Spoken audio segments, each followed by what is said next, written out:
Seltzer Kings podcasts. In the military, veterans answer the call to serve. Now it's our turn. At Hire Heroes USA, they're changing lives, helping veterans and military spouses secure meaningful careers, all at no cost. With over 100,000 success stories and counting nationwide, they're connecting skilled veterans with employers who recognize their true value. Visit hireheroesusa.org to access their services or to support their mission.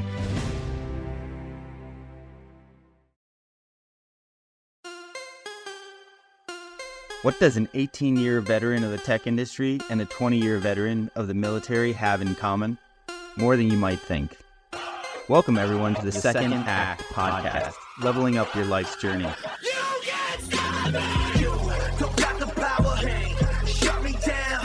That's not an option. I'm my biggest problem. You don't got the power, shut me down. That's not an option. You can't stop me! All right, welcome back to the Second Act podcast with Michael and John. We are super excited to have yet another guest speaker on our show today. John, how you doing? Man, I'm doing good. I've heard a few stories over the past couple of days about people that have listened to our show and have been really fulfilled by the perspective from our guests. And we've had some really amazing guests that I can't even believe have been on the show. And today's no different. And what's really cool is we've gone international. Like we've got That's right, folks baby. Listening across the world now. We have some upcoming guests in different parts of the world. But I don't want to take away from today's extra special guest who is going to be sharing his story. So why don't we jump into that, John, and get going? Yeah. All right. Well, Michael, today we have Isaac Lee. Isaac Whiskey Lee. We'll dig into his call sign in a little bit. But Isaac grew up in Lubbock and joined the Marine Corps in 1997. After serving 20 years as an aviator across 7 deployments, Isaac left the Marine Corps and started pursuing his interest in business operations. He is now the Senior Vice President of Operations for a small private retail company focused on express car washes, gas, and convenience stores with 23 active locations and 11 more locations slated to open in 2024. That's pretty solid growth there. Yeah. In addition to running operations, Isaac is on the board of Marine Executive Association and Support the Enlisted Project. He has a business consulting practice and is finishing up his memoir called Hangar 4, expected to be released in early 2024, where he describes in candid details the good, the bad, and ugly of his military experience. Isaac is a strong advocate for mental health support among the veteran community, and his transition out of the military faced some of the same overwhelming challenges as many. Too many choices in unfamiliar terrain, so he decided to focus on situation, not a job, to put his skills to work. Nice. Isaac currently resides in San Diego, California, and outside of work, he likes to spend time with his wife of 25 years, congrats, and their 2 children and close friends. His hobbies include fitness, playing amateur handyman around the house, and taking in a good baseball or football game. Welcome to the show, Isaac. Welcome. Yeah, thank you guys for having me. I'm happy to be here. I've gotten to watch several episodes, so it's nice to be included in one. Awesome. Hangar 4 sounds a little mysterious, like Area 51-ish. I don't know if there's a play on some UFO stuff or if this is something more practical here, but it's cool. It's fairly practical. I was a career West Coast CH-53 Echo pilot, and Hangar 4 is the hangar on Marine Corps Air Station Miramar where the CH-53 Echo squadrons are housed. So for all of my career, that was the start and the finish line for every deployment, did my retirement ceremony there. So it's kind of a central place that the story continuously comes back to, and that's why I used it as the title. Nice. That's awesome. I've got to interject, so Isaac and I, this is for you, Michael, and for any of the listeners, but Isaac and I, we flew the same aircraft in the Marine Corps. I was just a couple years after him. Okay. And so I looked up to Isaac and what he was doing when I came in and started flying. But I was more of a bastard child in that I did not stay in one hangar my career. I morphed into multiple squadrons, multiple coasts, and got pushed around a lot. So I don't know what that has to say about me. Obviously, Isaac is a little bit more faithful, probably more trusted than I was. But man, I am excited to hear about Hangar 4 and just let everyone else hear about the amazing things that Isaac has done in his career as a Marine, as well as post-Marine Corps, which has been, relatively short-lived, right, since you've gotten out. Yeah, coming up on almost 7 years now, which seems kind of crazy. It seems like yesterday and a million years ago at the same time sometimes. Well, let's go back, Isaac. Let's let everyone hear, the things that helped create who you are today. And as I understand it, you grew up in Texas. And let's start with your childhood, growing up in the Lone Star State and some of the important memories that shaped who you are today.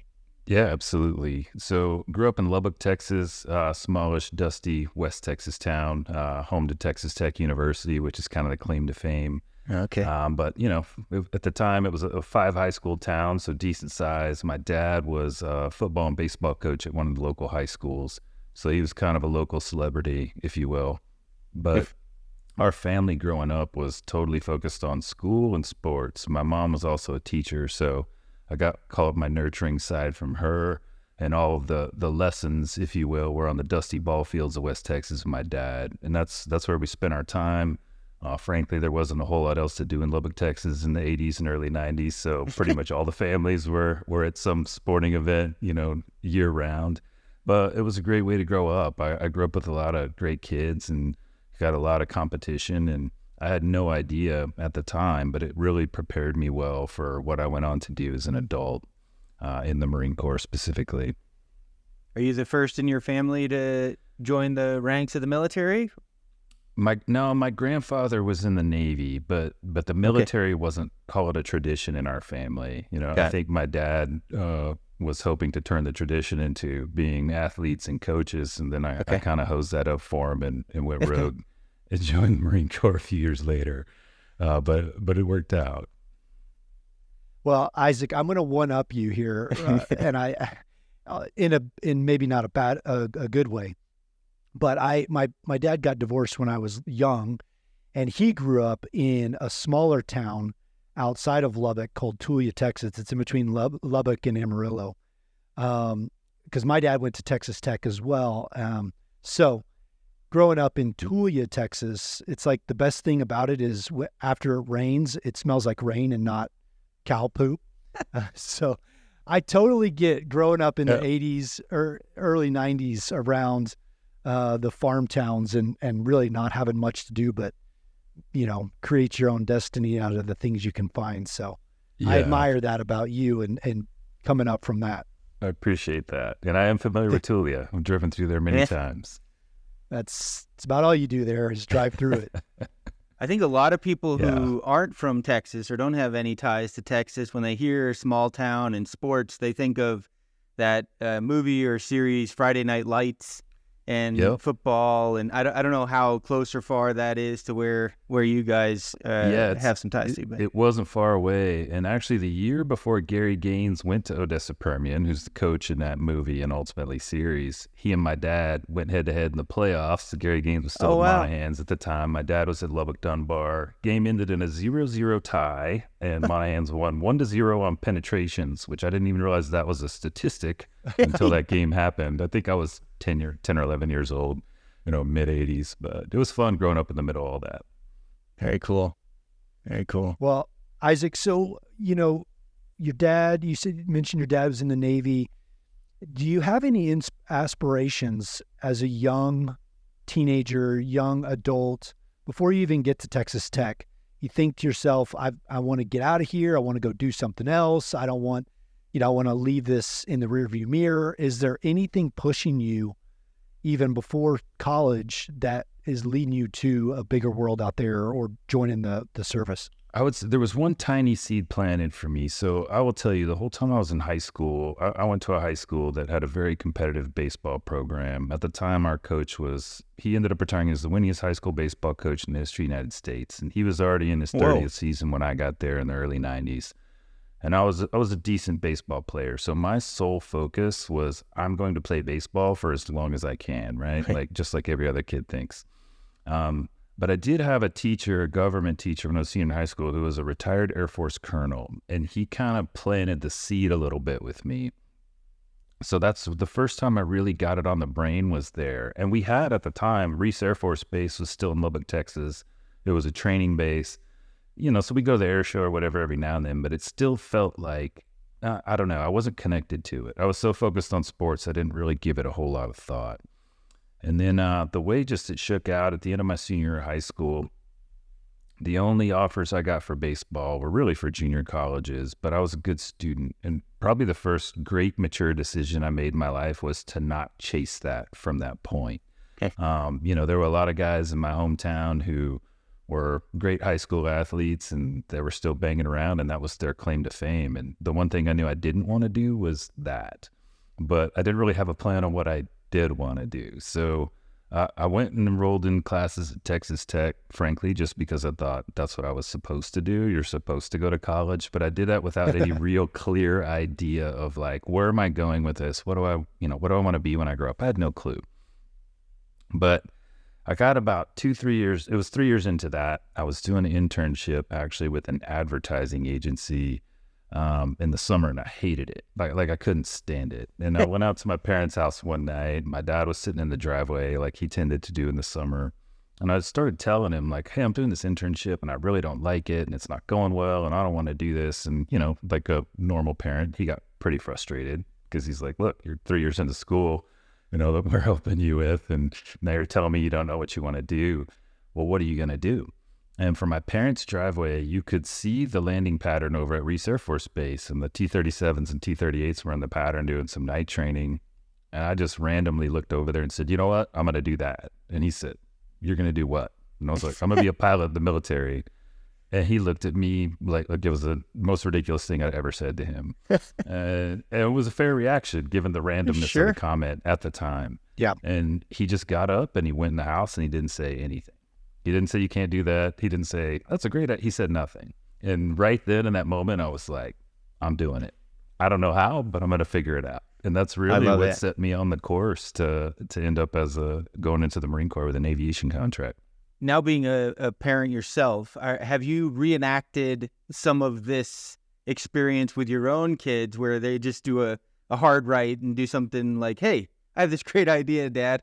I'm gonna go try this thing that was not on the radar for anybody. Have you had? I have, okay. And I would say the biggest lesson I learned in that was after I decided to do that, I started telling people this is what I'm gonna do, and almost unilaterally, all of them had the same reaction my dad did. They looked at me like I was insane. They told me I couldn't do that. They were like, "Have you ever seen how many gauges are in an aircraft?" Like it was like this state of disbelief. Like. I think literally the list of people that thought I could pull it off was me and to some degree my mother. And that was pretty much it.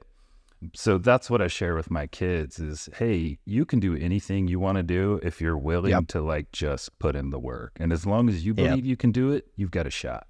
Like that's the only thing that matters. Doesn't matter if anyone else thinks you can do it. If you think you can do it and you're willing to put in the work, you've got a shot. So go shoot your shot. And I tell them that all the time. Awesome. So you join the Marines, you're an aviator, or you're starting to be an aviator, exploring all these buttons and mechanisms. Tell us about that early part of that journey. Yeah, I mean, like everyone else, you first show up, and I didn't really know much of anything about the Marine Corps. And from the time I told my dad this is what I want to do till I literally got to officer candidate school, it was 2 years. So I had 2 years to do homework and prep, and you still don't know what you don't know. You show up there at Quantico just as clueless as everybody else. And really my initial game plan was just, hey, pay attention to the guys around you. Figure out who knows what's going on and just do what they do. That'll keep you off the radar, at least until you kind of have a clue what's happening. And so that was really my approach. Worked out okay. Went to flight school and kind of had the same approach there, was just, hey, I don't know how this is going to go, but if I just work as hard as I can possibly work, then I can live with however it works out. And that was really my approach the whole way through. And then it worked out well for me, and I actually ended up doing pretty well. And then by the time I got to the fleet, because flight school is a process, I went to officer candidate school summer 97, and it was December of 2000 when I got to my first fleet squadron at Miramar.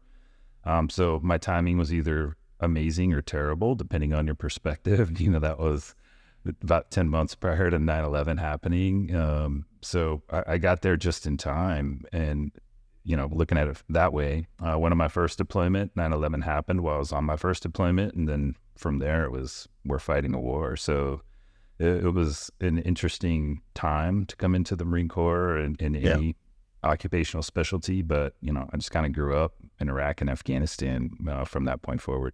Man, I want to go back for just a second, Isaac, because I'm laughing the whole time you're telling this story because our stories are so similar. I was a junior working at a marketing company, and I had just gotten a job offer. They said, hey, when you graduate from college, we'll let you come back here and work, and we'd love to have you. And I was an intern. And I'm thinking to myself, I was born in Tulsa. I grew up in Tulsa. I'm going to college in Tulsa. Now I've got offered a job. This is great. I'm going to be here my whole life. And this is so easy. And life isn't as hard as people make it out to be. And I sat there thinking at my desk one day, wait a sec. I'm 20 years old. I've never left this place. I've got no idea what else is out there. I'm barely making it in school. I can't follow the rules at school. And I went to the recruiter. I came home with a bunch of pamphlets from the Marine Corps and aviation pamphlets. And I set them on my table. And my dad comes and looks over my shoulder. He's like, what is that? And I said, Dad, I think I want to join the Marine Corps. And he laughs. And he says, yeah, we'll see how long that lasts. Because here I am. I'm going to a small Christian school in Tulsa, Oklahoma that has a dress code. And I'm getting fines and penalties because I can't follow the rules. And here I tell him I'm going to join the Marine Corps. And it was almost his disbelief in what I thought I was going to do that convinced me this is what I'm going to do. So our moments, with our dads, where they're kind of sitting there and just, in awe. Where in the hell did these guys come up with this decision? It's kind of what pushed me over, just like you. Yeah, so it's a great motivator. And my dad actually embraced it after the fact. By that point, he got out and coached him as a principal, but he actually turned that whole encounter into a class he used to give his teachers called Don't Ever Tell a Kid They Can't Do Something. And he was just really happy he didn't say, you can't do it, even though his body language and his expression, everything else says you can't do it. But it was a good moment for us, and one I'll never forget for sure. Well, so I know I've got the next question, and it's kind of how you transition out of the Marine Corps, but I want to cut real quick to you in the military, because you and I know something that a lot of other people don't, and that's the pace of life that we were living in. Again, I'm 5 years after you, but during this time that America is going to war, dual wars, pace of life is ridiculous. And I don't know if yours was like mine, but you go on a deployment 7 to 8 months, you come back, you have a couple months to breathe, and then you're right back in it. You're getting ready to go back to war. You're going back. Okay. And you kind of have to put your life on pause, which can be great in some regards. It can be really detrimental in others, but 7 deployments over 20 years, and a lot of them were probably in the very early stages of your career. What does that do to you? How do you respond to that? It was I'll call it a transformational experience. And it was also just difficult because, my wife and I had only been married for a few years. I did my first deployment was to Okinawa, Japan. 9/11 happened while I was there. Big spool up. We didn't really do anything. Ended up coming back to the States, regrouped, and then deployed to OIF 1, the initial kickoff, almost a year later.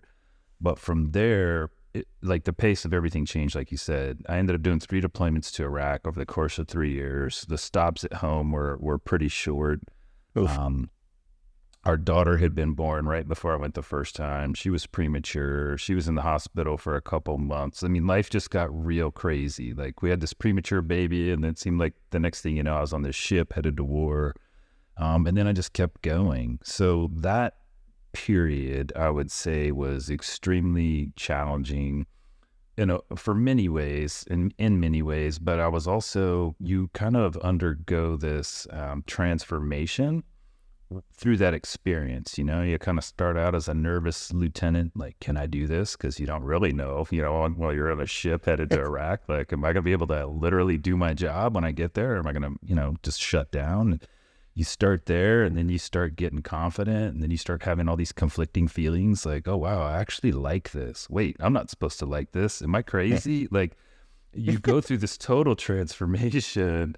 And, a couple years later, you spit out, and you're this iron captain that's kind of a smart aleck and thinks he knows everything and has been there and done that. And then you have to kind of reconcile that. And so I did all of those things, and it was just like this crazy whirlwind. And by the time that was done, I had a daughter who was 3 years old that I barely knew.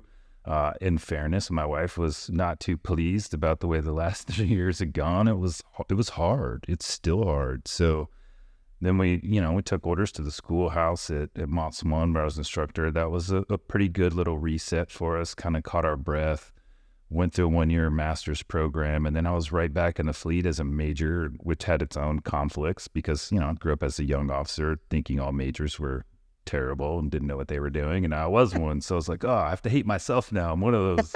But, it was great. It turned me into who I was. And then I took a deployment to Afghanistan, which was an incredible experience, and then did another Marine Expeditionary Unit detachment. And it was just like this never-ending thing that was going on. Somewhere in there we had our son and decided to continue on in the Marine Corps. Still arguably a questionable decision in the middle of all of that. But it worked out, and then ultimately ended up in command of a squadron at the end of my career, which was really kind of felt surreal to me. I would have never imagined when it started that that's how it would end up. But it was a ride for certain. It was definitely a ride, and it definitely changed a lot as a person along the way. And it's just an experience like that is so extreme. It definitely has an effect on who you are and who you end up being. But it was important to me to figure all that out, on the backside and make sure I turned it into as much of a positive as possible as I could. So, John and Isaac, you both have spent quite a bit of time in the military. You have orders to get deployed. You go through these transformational personal journeys, and both of you have families that you're leaving behind for long periods of time. The other side of that equation is, your wife is home with the kids, and help people who are non-military folks understand how that community works and the support there that happens while you guys are deployed, just to paint the whole picture of what's going on in these series of events. But it really is a community, and the squadron and all the spouses and everyone who stays back, they definitely do everything they can to take care of each other. And there's a lot of goodness in that, and it's necessary. But I would say, and John can totally chime in on this, it still is difficult for your personal relationship with your spouse, with your kids, because it's not a switch you can flip. So once you start making that transformation into a warfighter, for lack of a better way to put it, it's not something you turn off even when you're home and come through the gate and come home, So you're sort of living this in this parallel universe where on one side of the coin you're a warfighter, and on the other side you're supposed to be like this normal guy in the suburbs with his wife and kids, and it's a really difficult thing to do well. Very difficult. Isaac, I've talked about it on the show before, but for us, you and I and service members, deployments to us are kind of like the Super Bowl. It's what we've trained to do over and over and over. We've spent nights and days and countless hours doing workups away from home. And now we get to go do this thing. So for us, the service member, it's this shot of adrenaline because you're getting to test yourself, you test your skills. It's a unique experience where you're with, 24 to 32 of these other pilots day in and day out for 8 months. I mean, they are your family. And it's this kind of microcosm of a family away from your family. And so you go and it's exciting and, there's a lull in there, but then you get ready to come home and that's exciting. And then you get back and our spouses have been doing the same thing day in and day out. God bless them, raising kids, getting them to school, making lunches, making dinners, doing laundry. And we kind of come back and we're like, we like Isaac said, we kind of just want to jump back into it. And it's weird because it's not the same thing. It's not the Super Bowl. It's life, and it's even more fulfilling, but there's just things that are sometimes missing, but sometimes more rewarding. And so it's really weird to come back and try to integrate. But I really always try to do exactly what Isaac has done and applaud our spouses who have stayed back, our family members who have supported us from afar, the kids who have grown up without, mothers and fathers for a period of time, because that toll is pretty, that's tough, impactful. Yeah, it is. It's unique. And that's why I wanted to talk about Isaac's experience, because he deployed several more times than I did over even a tighter timeline. So I knew that impact was going to be significant. And maybe you can touch on it when we get to your book. But I also want to capture two things while we're here. And Isaac mentioned being at MOTS 1. And for those of you that don't know, you've got Top Gun. That's the Navy warfighter school for aircraft, for fixed wing pilots. MOTS 1 is the Marine Corps' version of Top Gun. They bring in the best of the best of aviators and logistics officers and all the warfighting traits across the Marine Corps, and they put them in this incubator for a couple months. And they come out these just amazing warfighting leaders. And so the fact that Isaac went, one as a student and then went back as an instructor is pretty significant. And he just barely touched on it. So I wanted to bring awareness to that. I mean, he's literally best of the best when he comes out of that school, and then he gets asked to go back and instruct. So kudos to Isaac for that accomplishment. I have to ask, being a Top Gun fan, were you ever inverted? No, if you end up inverted in a helicopter, that's bad. It can't happen, right? It's like the you flaws can do it of once. physics. Yeah, not a good idea. I want to also, while we're talking about Isaac, give us the 2-minute version. Your call sign's whiskey. We've talked about call signs before on the show. Navy and Marine Corps aren't usually nice with how they hand out call signs, but how did you get whiskey?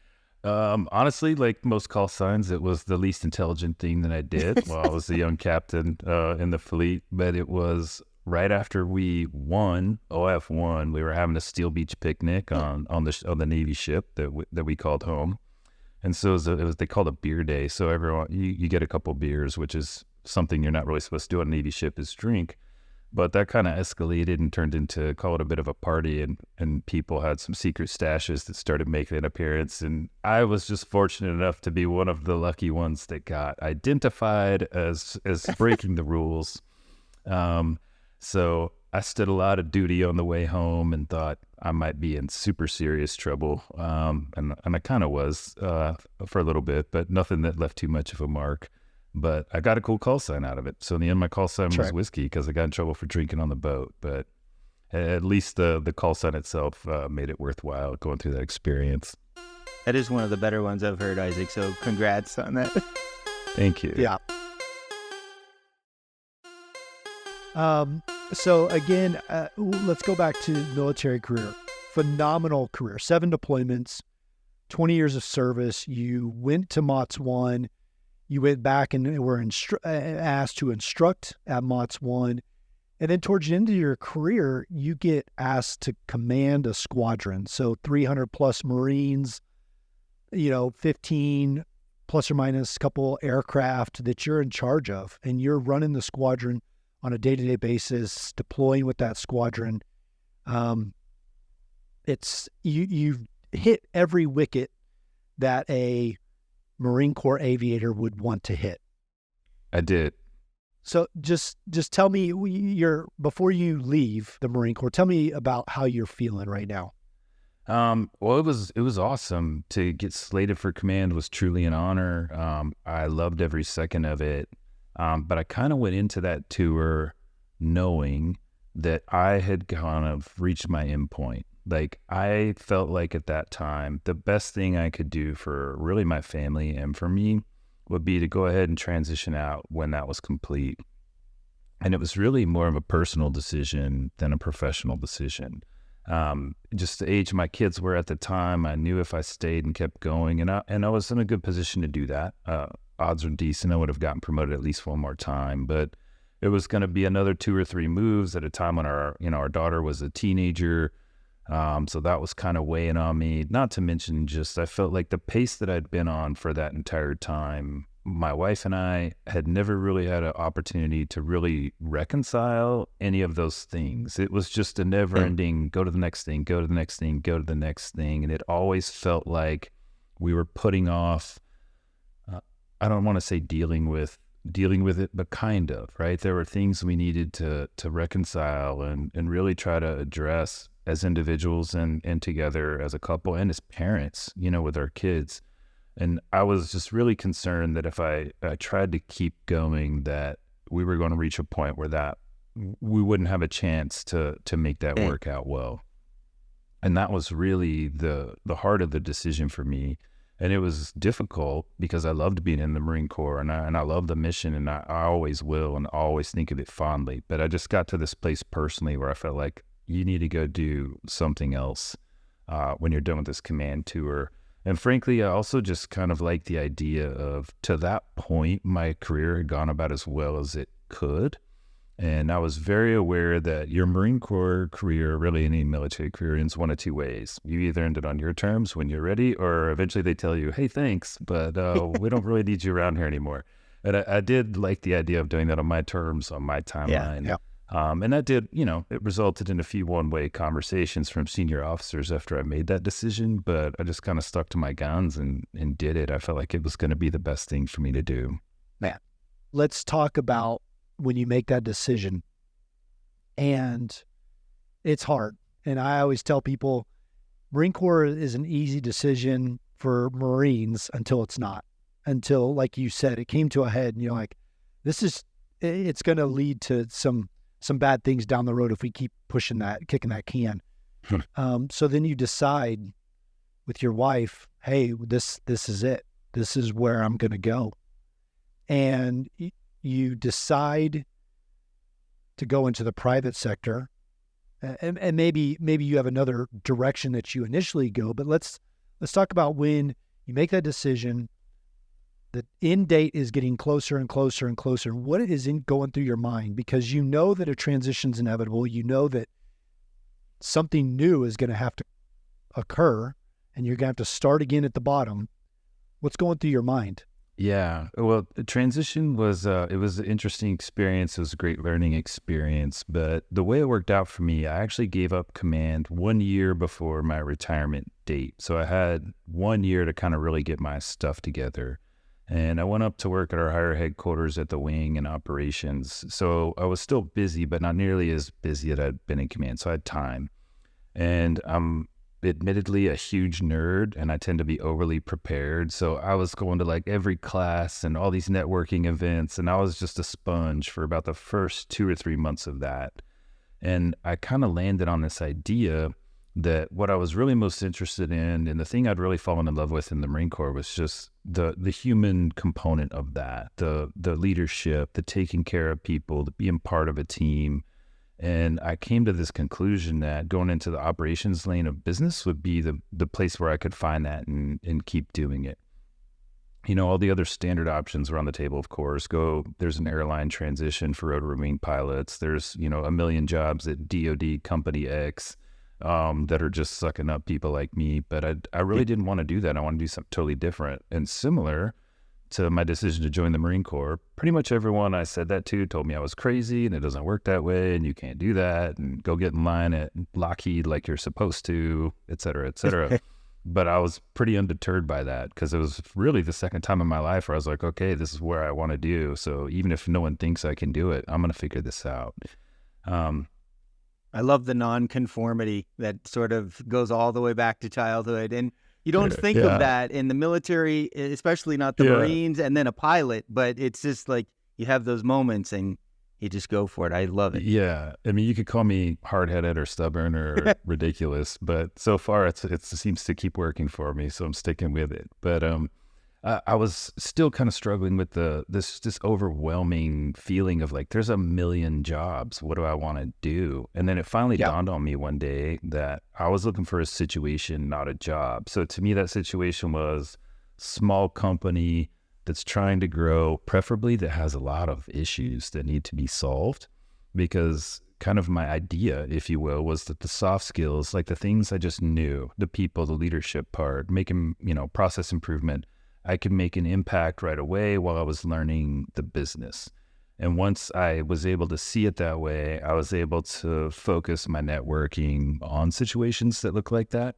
And it ended up being fruitful. So networked my way into meeting a CEO of a company. It was a manufacturing company here in North County, San Diego, and ultimately got hired to be their chief operating officer a few months before my actual retirement. So it worked out kind of perfect where I literally did my retirement ceremony on a Friday. I took 1 week off and then I walked into this company and I was the chief operating officer in a total fake it till you make it scenario, admittedly.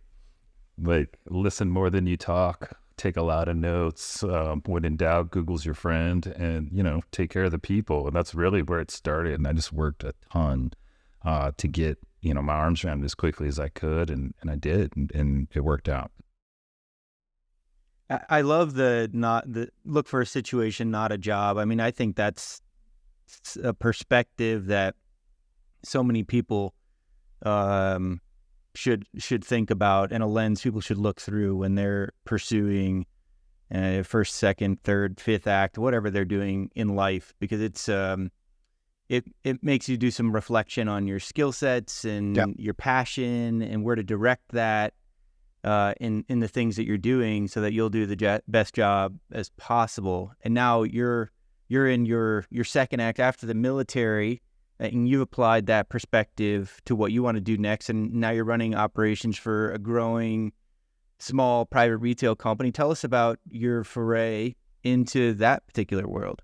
Yeah, for sure. So I was at the manufacturing company for about a year when I got to a point where I honestly started to get kind of bored, because we'd gotten everything, it was running pretty well. And I admittedly have learned this about myself. I'm sort of attracted to chaos, and I like things that are like kind of go in 1,000 different directions and try to get it all on, pointed in the same direction. So things at my first company were going well. And I was starting to get bored. So I got this bright idea that I was going to start this little consulting company and go around and help a bunch of small companies, do this same thing. And I was just getting that going, and just randomly got a call from someone who's I think of as a mentor, and was like, "Hey, there's a company looking for an ops guy. You should take the meeting." That's all he said. And he later told me that that's all he said because he knew if he included the words car wash, I probably wouldn't go take the meeting. So next thing I know, I'm sitting down with the owner, CEO of this company, and at the time he was just about to open his 11th location. He had car washes, some convenience stores, gas stations, and he kind of had this big idea of, hey, I want to turn this into like a real thriving, growing business. It sounded difficult, which was attractive to me, and he really wanted to try to establish a good culture with the team. And doing that in a company that's doing car wash and convenience store sounded to me like extremely difficult, which made it even more attractive. And so I was like, yeah, let's do this. So I actually worked for him as a consultant for a few months, and then ultimately worked out a situation where I became a full-time employee. So I've been there, ever since, and we've more than doubled the size of the company in terms of locations and employees and all of those things. And we're still going, 90 miles an hour now. So, and there's enough chaos there to keep me entertained. So I've stayed there longer than I anticipated for that reason, which is also good. And are all the locations owned by the parent, or are they actually franchised out in some spots? What's the model look like? Yeah, it's just a private company. It's his baby to this day. So yeah, he owns the whole thing. Just our team is much bigger than it was when I started, but it's been fun. I mean, we kind of started at ground zero and looked at everything. And my leash was probably a lot longer than it should have been, but just immediately started revamping processes and procedures and how do we do things and how do we approach our teams and talent and all of that stuff. So it's the way it functions today is very different than it did in the early stages, but in a good way. So it's been a fun project to be part of. So there he is, Isaac, fresh out of the Marine Corps, solves all the problems at a manufacturing company, rolls over to a car wash company, grows it double size, fixing all those problems, and he decides, you know what, I'm going to write a book. And you're writing a memoir. It's slated to come out later this year about your time as an aviator in the Marine Corps. What the heck, man? What inspired you to do that? Where did you find the time? Yeah. And then what are you hoping readers take away from the book once they put it down? No, that's a great question. Thanks for asking. So admittedly, I tend to stay too busy for my own personal good. I'm one of those people. So I generally only stop doing something, like literally when I go to bed. It's not necessarily good, but I can't help it. That's just me being me. But I actually kept a journal the entire time I was in the Marine Corps. And I'd found early on that writing was just a good exercise for me. I like to write. I don't know that I'm particularly good at it, but the exercise was good. So I had chronicled my entire career. And because I'm a super nerd, it was all electronic and categorized and neat and easy to go back and look at. But I had this thing, and I never really had a plan for it. I mean, when I was still in the Marine Corps, I used to joke around with people that I was going to write a book someday and give them a ridiculous fake name or something. But I had this journal, but I didn't really have a reason to do it. And I didn't have, honestly, the time. So those first few years I was out in the Marine Corps, I was so busy building my next career and doing these things, I didn't think about it a lot. But what ended up happening was, for me personally, I felt like it was important for me as an individual to go back and unpack my combat experience. And so that was actually part of my personal transition. When I started working on transition in professional terms, I also started working on personal terms. So I started going to counseling at a vet center here in San Marcos, California, like right away. As I was doing all the same transition prep, going to networking meetings and stuff. And I did that because I felt like what to me was normal and okay, but I knew that the experience was such that I didn't want to like come back and sneak up on me later, become problematic later. Sure. So I did that preemptively, and it was one of the best decisions I've ever made, ever, for myself, for sure. So fast forward a few years, I've got this journal. I still sort of have this idea for a book, but honestly, I was still in the land of like, why would I write this? Like, who cares? Who are you to write, this book, this memoir, right? Like, that was really the voice in my head.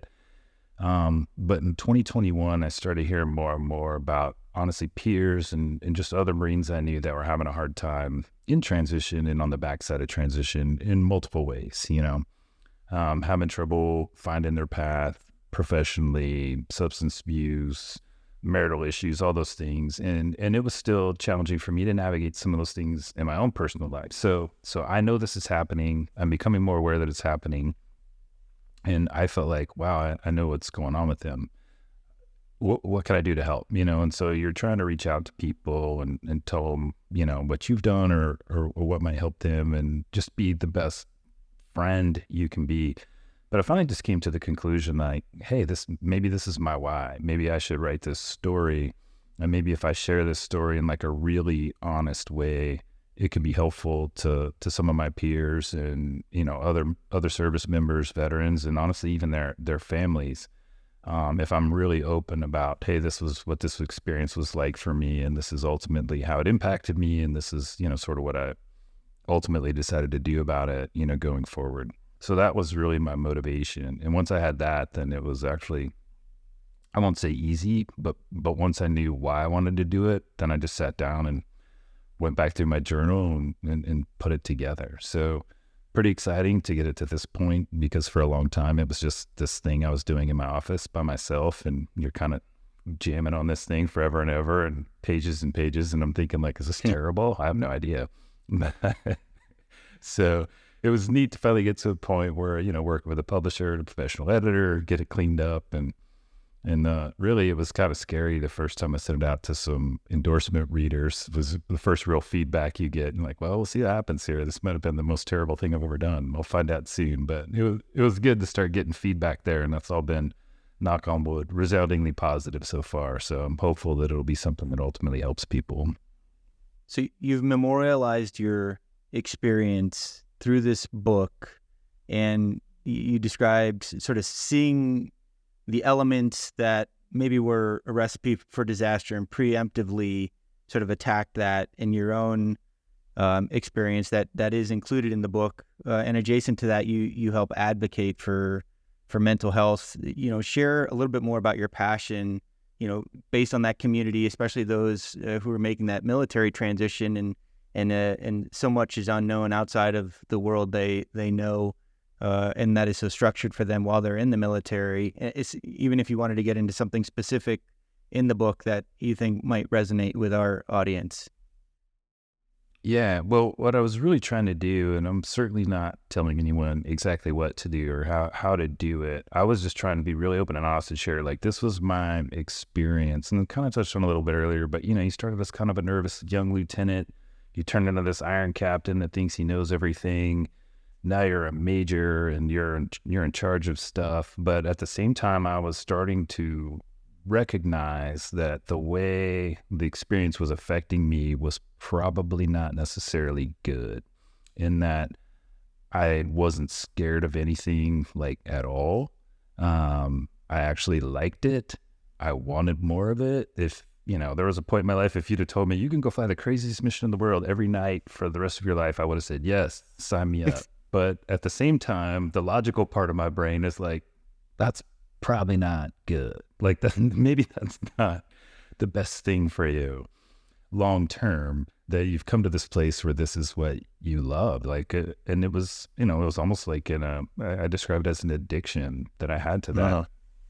And so the further I went, the more aware of that I became. And the more I started thinking to myself, like, hey, you probably need to see if you can understand this and understand yourself a little better going forward, just to ensure that it doesn't manifest itself into something else that's a really negative thing, because you're not going to be able to fly these aircraft forever. You're not going to have this outlet, if you will, available to you to get this rush or this high or this thing you've come to know that you love so much. So instead of just, going cold turkey and not flying anymore and hoping it all works out, like, you probably need to give some thought to this. And that was really my motivation to do that. Interesting. And to understand, okay, how do I unpack this in a way that helps me stay, who I need to be going forward and be the best version of myself for everyone else going forward.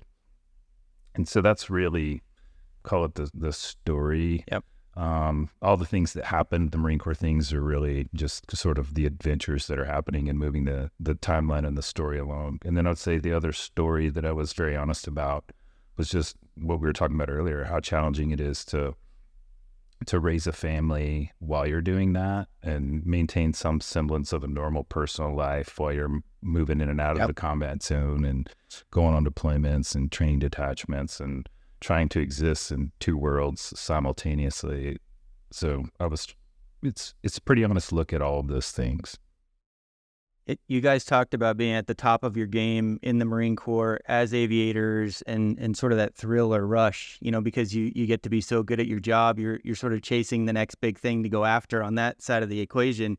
And there's some parallels to elite athletes that you sometimes see in the news, that they start to think they're invincible and that nothing can go wrong. They've conquered these huge mountains in the athletics world, only to self-destruct at some point and see their personal life sort of turn into a disaster. So you preemptively sort of pursuing ways to address that, and then having that come out in the book and sharing that with the world, Isaac. I commend you on that, on pursuing that and getting that out there. Yeah, thank you. I thought it was just an important thing to share, and I think it'll sound familiar to a lot of people and a lot of family members of those people, and certainly in the military community, but I do think there's a parallel there with athletes, and also, what I've come to learn is with founders, CEOs, high-level business people, or a lot of them are wired the same way.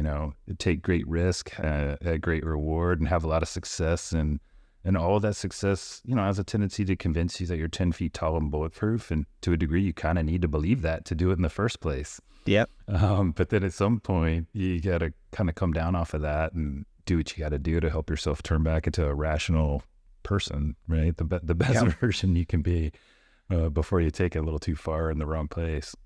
Isaac, if you would, I want to talk real quick about your transition out of the military. And you talked about getting some self-help, and you're pursuing making yourself whole. But I imagine that's got a bigger impact on your wife, and that's affecting in a positive way. It's affecting your relationship. And now you're able to find time to reconnect in a positive way with your kids. So talk about transition and writing this book and how it's affected you and your relationships with your family. It's good, and I will say, I'll be totally honest and tell you, it's still hard. Like when you do something like that for that amount of time, it takes time to then sort of reconcile it on the backside. Not so much with your kids, because your kids are your kids, and you're their dad, or I'm their dad, and then that's a little easier to broach. But you have to obviously be aware of this experience had an effect on them too. But that one was a little easier. It's more complex, I think, in a marriage, and a marriage is complex in the best of circumstances.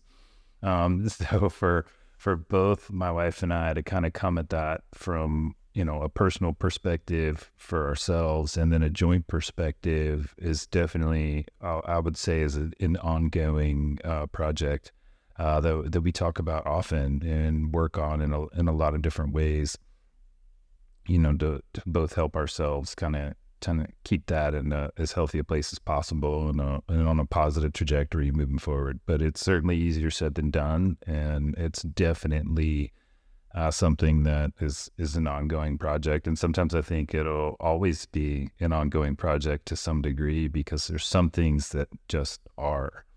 I can't change 2005, and neither can she. So you both have to kind of come to your own peace with some of the things as they transpire. Just, it's hard to do. Yeah. I'll say you've echoed in this conversation a lot of the sentiment that I have talked about in several of the shows before. And when Michael and I were first starting out, it was just one-on-one. Yeah. We talked a lot about a lot of the things that you have experienced. So I'm glad you're not making a liar out of me and making it also just showing how true these experiences are, and how sometimes deeply wounded people can be when they come out of such a long stint in the military and not even really know it, and not even really know the effect they've got on their families. So I appreciate you conveying that here today. Definitely. Yeah, absolutely. I think it's important to have open conversations about it. I mean, just not only to help each other, but there's a lot of people out there that have experienced really challenging circumstances for different reasons, and hopefully it's helpful for them too. Yeah. With that said, as we start to wrap things up, Isaac, whether it's military veterans or any person who's had that sort of inflection point and decided they wanted to do something different for the benefit of them and their family, or professionally, they just wanted something more fulfilling. What are some of the practical things that you can leave them with in those early days, early steps, moving forward into the seemingly unknown world? Well, I do think, if you could think of it as a situation, not a job, that helps, and not necessarily even the situation for tomorrow, but where do I ultimately want to be, and what situation puts me on that path to get there? And then from there, I think really the most important thing is just to lean into your network, and everyone has a network of people, whether they realize it or not, that are willing to help them. And I think people, as corny as it might sound, are generally good and willing to help if you'll ask. And so just starting those conversations and reaching out to people and looking for advice and guidance, like you'll get it, and people will help you. And then in turn, you'll end up helping someone else or many people down the road in return. But those things will help you get where you want to go. But at the end of the day, it really is going to come down to believe it in yourself and being willing to put into work. I tell my kids all the time, like, hey, if you do these 3 things, you'll probably be fairly successful. Just be on time, have a good attitude, and try. Like, that's it. If you do those 3 things, you'll be okay at just about anything you pursue. So, I've always taken that to heart, and I'm definitely a product of someone who just was willing to put in the effort and give it a shot. The beauty and the simplicity of that, but it's so effective. We all should remind ourselves of those things every day. And yeah, I couldn't agree more. Yeah, thank you. Well, Isaac, man, thanks so much for giving us a brief insight into what made you you and how you became excellent at what you did in the Marine Corps and now outside in the civilian sector. And thanks for coming on the show, sharing more about your life and some of the exciting things you're working on. You have some really cool things in the works. Hangar 4 is the book you're working on. It's coming out later this summer or later this spring, I guess. But I'm sure there's many listeners that want to stay closer to the things you're working on, as well as learn more about you. So if people want to find you, what's the best way that they can do that? Easiest way to find me, honestly, is on LinkedIn. It's Isaac Lee, fairly easy to find, San Diego. And then I have a website set up for the book that's isaacglee.com, and that'll take you to all my other socials if you want to learn more about the book. And that'll be out on April 9th. So I'll be doing, some more interviews and events leading up to that and after it comes out. But we're excited for that part. It'll be fun to see how that goes once it's out in the world. We're proud to say that we're first. Yes. We're the first one to interview Not that Isaac. we're competitive. You are. You are. This is the pre-release first of the book. So we're excited about that. Absolutely. And thank you guys for having me. It's been a pleasure. Man, I really appreciate it. I'll tell you. Likewise, I'll Isaac. tell you this brief hour with you has been so invigorating for me, just to have a flashback into time and my experience in the Marine Corps and flying helicopters. But again, like I said earlier, to hear that we're not alone. There's so many stories out there like this of people that have given it their all, that put in everything, and then are working on that transition. And sometimes it's graceful, sometimes it's very ugly.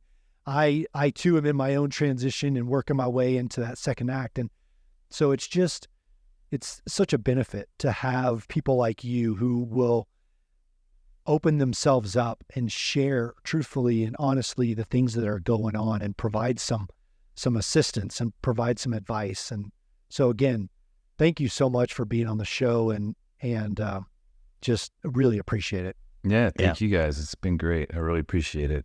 Thank you. Thanks, Isaac. We're going to watch your book take off and join the New York Times top 10 list soon, I think. That's right. That'd be something. Right. I'll take it if it happens. Okay. Well, we wish the best to you, Isaac, and the book launch and the podcast that you're going to be on.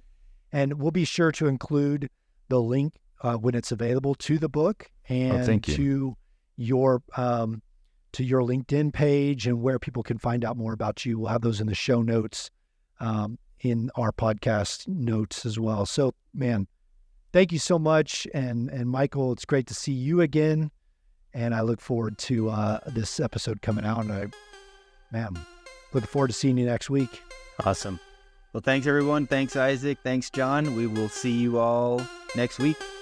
All right. Thank you, guys. See ya. Take care. The Second Act with Michael and John stars Michael Newborn and John Ballinger. The podcast is produced by Seltzer Kings. For more information on the show, check out michaelandjohn.com, or if you'd like to get involved in the conversation, give the guys a shout on their socials at The Second Act with Michael and John on most platforms. Thanks for listening.